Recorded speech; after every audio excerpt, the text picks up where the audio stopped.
Ang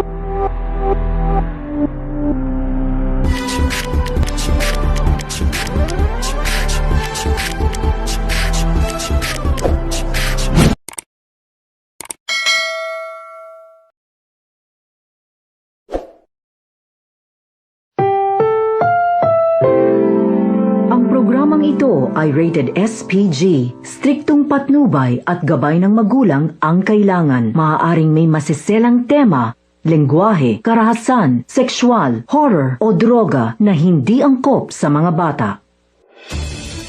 Welcome back sa ating channel mga kaseryenatics.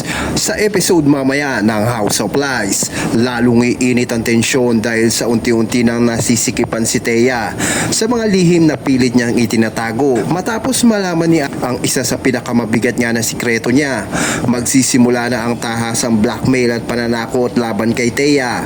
At dito na masusubok kung hanggang saan niya ang kanyang gagawin para maprotektahan niya ang kanyang sarili.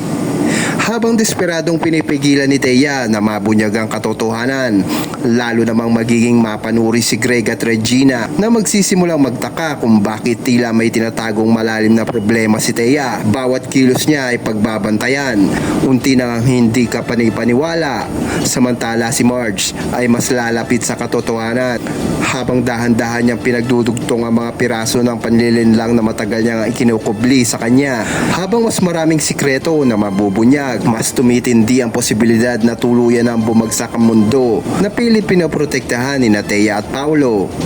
Ngunit ang pinakamalaking kaganapan mamaya ay maaaring manggaling nga kay Ashley dahil kapag itinuloy niya ang pagbabanta, posibleng mabunyag nga ang sikreto na sisira sa buong pamilya.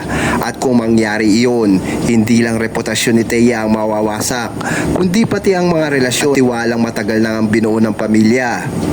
Sa pagtatapos nga ng episode, isang matinding konfrontasyon ang posibleng sumabog at dito maaaring magsimula ang tuluyang pagbagsak sa isa sa pinakamalaking kasinungalingan sa serye. Magwawagi ba si Ashley sa kanyang blackmail o may mas madilim pang plano nga si Thea para patahimikin siya bago mahuli nga ang lahat?